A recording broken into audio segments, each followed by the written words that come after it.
안녕하세요. 오직예수TV 김자영입니다. 이번 주 교회를 통해 저희에게 주신 하나님의 말씀은 요한복음 14장 25절에서 31절 보시기에 좋은 것으로 제대로 평안하기란 제목으로 말씀 전하셨습니다. 26절 보혜사 곧 아버지께서 내 이름으로 보내실 성령 그가 너희에게 모든 것을 가르치고 내가 너희에게 말한 모든 것을 생각나게 하리라. 27절 평안을 너희에게 끼치노니 곧 나의 평안을 너희에게 주노라. 내가 너희에게 주는 것은 세상이 주는 것과 같지 아니하리라. 너희는 마음에 근심하지도 말고 두려워하지도 말라. 오늘의 설교 목적입니다. 우리는 무엇으로 평안하는지, 그리고 성경에서 말하는 절대 평강이란 무엇이고 그 절대 평강을 갖기를 소원하는 것입니다. 1절 할렐루야 내 영혼아 여호와를 찬양하라. 나의 생전에 여호와를 찬양하며 나의 평생에 내 하나님을 찬송하리로다. 귀인들을 의지하지 말며 도울 힘이 없는 인생도 의지하지 말지니 그의 호흡이 끊어지면 흙으로 돌아가서 그날에 그의 생각이 소멸하리로다. 야곱의 하나님을 자기의 도움으로 삼으며 여호와 자기 하나님에게 자기의 소망을 두는 자는 복이 있도다. 나의 생전에 나의 평생에 하나님을 찬송해야 한다며 스스로를 격려하는 배경이 만만치 않습니다. 주님의 강력한 은혜로 이스라엘 백성이 포로에서 돌아오게 되었고 성전 건축을 할 수 있게 되었습니다. 그런데 예상치 못한 방해를 받게 되고 성전 재건이 중단되는 상황까지 처하게 되었습니다. 주님의 역사를 경험하고 그곳에서 왔고 여전히 그곳에 있는데 은혜는 온데간데 없고 오히려 감당하기 어려운 환경이 펼쳐졌을 때 이 찬양을 했다는 것입니다.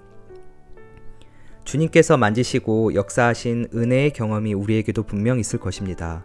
그러나 시간이 지나면서 힘든 일이 생기고 심지어 내 인생이 무너지는 상황이 왔는데 그때에도 내 영혼아 여호와를 찬양하라 하는 것은 결코 쉬운 일이 아닐 것입니다. 3절을 보면 귀인들을 의지하지 말고 도울 힘이 없는 인생도 의지하지 말라고 하십니다. 여기서 귀인은 페르시아 고레스 왕이고 그는 분명히 이스라엘 백성에게 믿을 수 없는 도움을 주었는데 왜 도울 힘이 없는 인생이라고 하면서 의지하지 말라고 하실까요? 아무리 거대한 권력을 가진 왕이라 할지라도 호흡은 끊어지게 돼 있고 결국 흙으로 돌아가기 때문입니다. 우리는 돈이나 자녀, 건강 등의 심각한 문제가 생기면 마음속에서 평강이 지속되지 않습니다. 그 어려움이 해결되는 것이 나에게는 도움이고 평안입니다. 그것이 인간의 속성입니다. 그런데 5절은 야곱의 하나님을 자기의 도움으로, 자기의 소망으로 삼는 자는 복이 있다고 하십니다. 그 문제가 해결되는 것이 아니라 하나님 자체가 도움이라는 것입니다. 이것이 분별될 때 십자가 너머에 보물이 있다는 말씀이 깨달아질 것입니다. 문제가 해결되어서 도움이 된 것이 아니라 문제가 아무리 클지라도 주님이 나의 힘이고 주님께서 오신 그 하늘의 영광이 나에게 실제 되었을 때 그 문제가 나에게 영향을 끼칠 수 없다는 것입니다. 우리에게 익숙한 찬송가 가사 세상과 나는 간 곳 없고 구속한 주만 보이도다의 의미가 이것입니다. 이것이 참 평안입니다. 절대 평강은 조건에 관계없이 내 안에서 일어나는 것입니다. 이 문제가 해결되고 조정되었으니까 오는 기쁨과 행복이 아닙니다.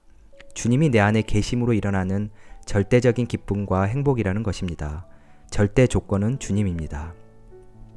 27절에서 주님께서 평안을 주신다고 합니다. 주님께서 주시기 전까지는 평안이 오지 않습니다. 내가 원하는 평안이 아니라 주님이 주시는 평안이 따로 있습니다. 세상이 주는 것과 같지 않다고 하십니다. 세상이 주는 평안은 돈 있으면, 건강 있으면, 지위가 올라가면 평안할 것 같다는 그 평안입니다.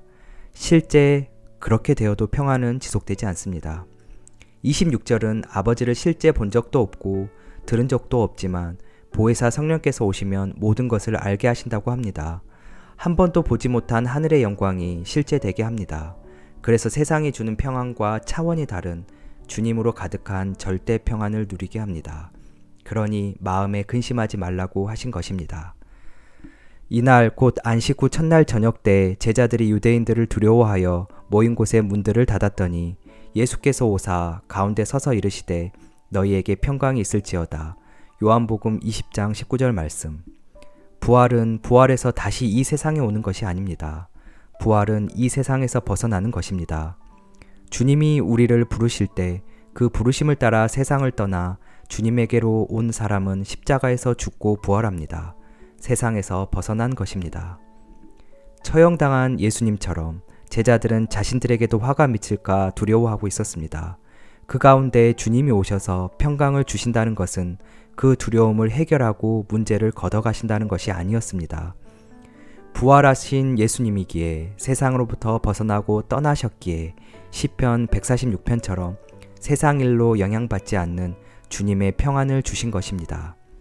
우리가 암에 걸리면 우리의 정체성이 없어지나요? 그때 평강을 잃어버린 것이 맞을까요? 쫄딱 망했을 때 평강을 잃어버리는 것이 과연 옳은 것일까요? 그것은 평강이 아닙니다. 절대 평강은 건강하든 그렇지 않든 돈이 있든 없든 조건에 관계없이 예수님으로 인한 흔들리지 않는 마음의 평강입니다. 그 평강이 세상을 넉넉히 이기게 하는 것입니다. 이러한 평강을 가진 사람이 현장에 가면 달라집니다. 코로나19에 대응하는 대응점도 달라집니다. 돈 버는 수고와 애씀의 보람이 달라집니다. 이곳에서 주님께서 하십니다. 주님께서 하셨습니다를 고백하게 됩니다. 이 벅찬 절대 평강의 마음이 삶의 현장마다 가득한 저와 여러분 되길 소원합니다. 오늘의 말씀 결론입니다. 우리에게 평안은 삶에서 생기는 어려움들이 해결되는 것이었습니다. 그러나 그 문제가 해결되어도 이 평안은 지속되지 않습니다. 절대 평강이란 조건에 관계없이 주님이 내 안에 계심으로 일어나는 절대적인 평안입니다. 성령이 오실 때 하늘의 영광이 실제되고 이 평강을 누리게 합니다. 주님의 부르심을 따라 세상에서 죽고 주님과 함께 부활할 때 누릴 수 있는 것입니다. 저에게 깊은 울림을 주었던 한 부분 소개하고 이 영상을 마칩니다. 오늘도 오직 예수입니다. 감사합니다. 근데 어느 날 베드로에게 주신 말씀을 그대로 내 마음 가운데 들어오는 거예요. 베드로야, 네가 나를 사랑하니? 예, 주님 아시잖아요. 베드로야, 정말 네가 나를 사랑하니? 예, 주님 아시잖아요. 베드로야, 정말 내가 사랑하니? 네가 나를 사랑하니? 예, 주님 아시잖아요. 그러면 네가 내 양을 치라 그러잖아요. 근데 그 부분이 어쩜 그렇게 오해하고 살았는지. 주님께서 계속 베드로에게 네가 나를 사랑하냐 물어보는데 저는 주님께서 아침 목사야 네가 나를 사랑하니? 예, 주님 아시잖아요 대답했는데 대답해놓고 어떻게 해요? 저는 주님을 사랑하려고 하는 것이 아니었고 어떻게? 교우들을 사랑하려고. 내 목회가 사랑인 것인 줄 알고. 근데 이게 실제가 다가온 거예요. 단순하게 나는 주님을 사랑하는 사람이었구나. 나는 주님을 사랑하는 사람이었구나.